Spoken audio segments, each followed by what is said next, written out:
ఈ రోజుల్లో పెద్ద ప్రేగు ఆరోగ్యం పట్ల పూర్తిగా నిర్లక్ష్యం చూపిస్తున్నారు. మీరు మీ పెద్ద ప్రేగును శుభ్రంగా ఉంచుకోకపోతే మీ మనసును సమతుల్య స్థితిలో ఉంచడం చాలా కష్టం.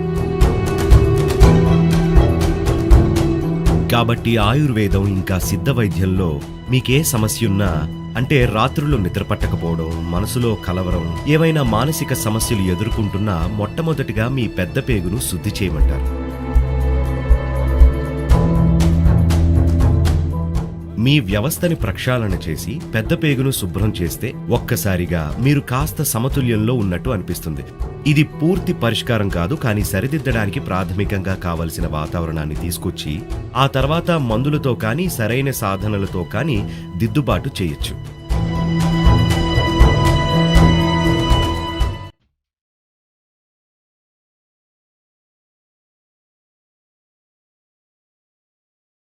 యోగులెప్పుడు మల విసర్జన ఆహ్, ఆహ్, రోజుకి 2 సార్లు చేయాలి. See? Twice a day. ఎందుకంటే పెద్ద పేగు ఎప్పుడు శుభ్రంగా ఉండాలి. మీరేదైనా సాధన చేయాలంటే పెద్ద పేగు శుభ్రంగా ఉండాలి. ఇంకా మనకు తెలుసు, పెద్ద పేగులో ఒక స్థాయి మలినాలు లేదా ఒక స్థాయి వ్యర్థ పదార్థాలు ఉన్నప్పుడు మనం కొన్ని యోగ సాధనలు చేస్తే శరీరం చెడు వాసనలు వదలడం మొదలవుతుంది. ఇంకా అది ఖచ్చితంగా మీ మెదడుకి కూడా చేరుకుంటుంది. కాబట్టి ఈ రెండిటికి సంబంధం ఉంది. మీరు మలాన్ని విసర్జించకపోతే అది మీ మెదడుపై ప్రభావం చూపి అప్పుడు మీ జీవితాన్ని చాలా విధాలుగా గందరగోళంగా మారుస్తుంది. కాబట్టి శరీరంలో ఉన్న మలినాలు ఎంత తొందరగా వీలైతే అంత తొందరగా బయటకు పోవాలి. చాలా మంది డాక్టర్లు మీరు పదే పదే తినాలి, ఒకేసారి పెద్ద భోజనం కాకుండా ప్రతి 2 గంటలకి తినాలి అని చెప్తూ ఉంటారు. చూడండి, ఆహారం కడుపులో ఉన్నప్పుడు, పేగుల్లో కాదు, కడుపులో ఉన్నప్పుడు మీ జీర్ణ ప్రక్రియ జరుగుతున్నప్పుడు కణాల స్థాయిలో శుద్ధీకరణ జరగదు. దాంతో కణాలు చాలా సమయం వరకు మలినాన్ని నింపుకుంటాయి. ఎందుకంటే జీర్ణక్రియ జరుగుతుందంటే మిగిలిన ప్రక్రియలన్నీ నెమ్మదిస్తాయి, మీ మెదడుతో సహా. అయితే యోగ వ్యవస్థలో 2 భోజనాల మధ్య కనీసం 6 నుంచి 8 గంటల విరామం ఉండాలి. అది సాధ్యం కాకపోతే అప్పుడు కనీసం 4 నుంచి 5 గంటల సమయం ఉండాలి. 5 గంటల సమయం ఖచ్చితంగా ఉండాలి. అంతకంటే తక్కువైతే మిమ్మల్ని మీరు ఇబ్బంది పెట్టుకుంటున్నట్టే.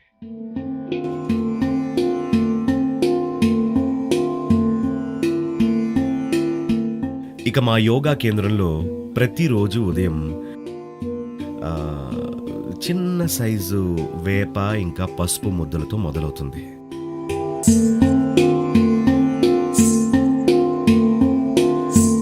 వేపకి చాలా గుణాలు ఉన్నాయి. ఇది చాలా విధాలుగా మన వ్యవస్థ మీద ప్రభావం చూపుతుంది. కానీ మొట్టమొదట వేప చెట్టు దాదాపు భారతదేశం అంతటా పెరుగుతుంది.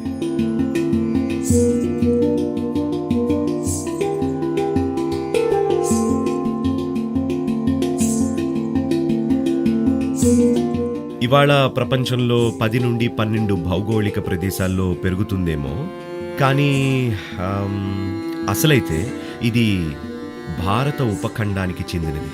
దీని ఆకులు భూమి మీద అత్యంత సంక్లిష్టమైన ఆకుల్లో ఒకటి. He is one of the most complex leaves that you can find on the planet.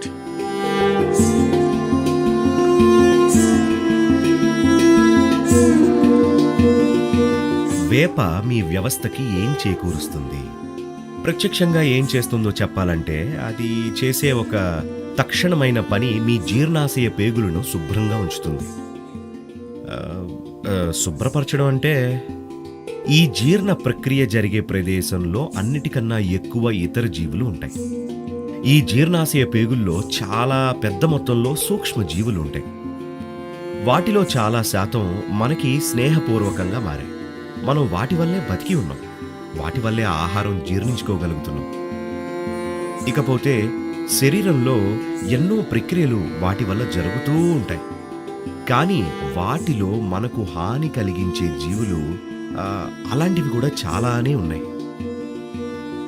వేప ప్రత్యేకత ఏంటి అంటే, ప్రత్యేకించి పసుపుతో కలిపి తీసుకున్నప్పుడు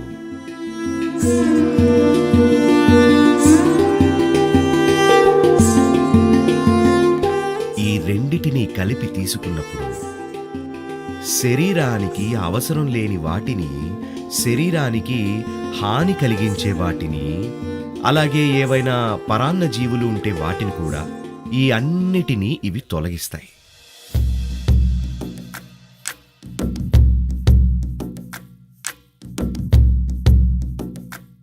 From 15th of December to 15th of January, this 1 month, ఉత్తర భూభాగం మీద సూర్యుడి ప్రభావం అతి తక్కువగా ఉండడం వల్ల భౌతిక అంశాలన్నిటిలో కూడా ఒక రకమైన జడత్వం ఏర్పడుతుంది. జీవితంలోని భౌతిక అంశాలు అన్నీ జడత్వ స్థితిలోకి వెళ్ళిపోతాయి. సూర్యుడి ప్రభావం అతి తక్కువగా ఉన్నప్పుడు, తగ్గుతూ ఉన్నప్పుడు జడత్వం కూడా పెరుగుతుంది. జడత్వం పెరగడం వల్ల ఒక పరిణామం ఏమిటి అంటే మీ పెద్ద పేగు శుభ్రంగా ఉండదు. అలాంటప్పుడు సులభమైన పరిష్కారం ఏంటి అంటే మీరు మీ శోషరస వ్యవస్థను ఉత్తేజంగా ఉంచాలి. అప్పుడు మీ పెద్ద పేగును శుభ్రంగా ఉంచగలుగుతారు. త్రిఫల అనేది ఒకటి ఉంది.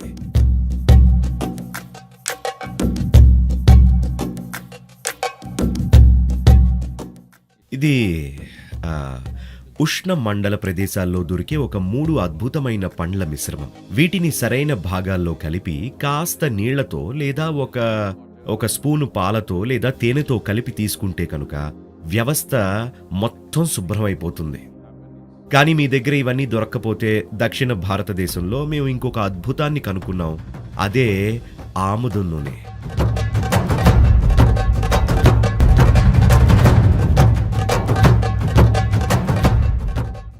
కేవలం ఒక అర స్పూను ఆముదం నూనెను ప్రతిరోజు రాత్రి కాస్త గోరువెచ్చగా చేసి నీళ్లలోనో లేదా పాలతోనో కలిపి తాగొచ్చు.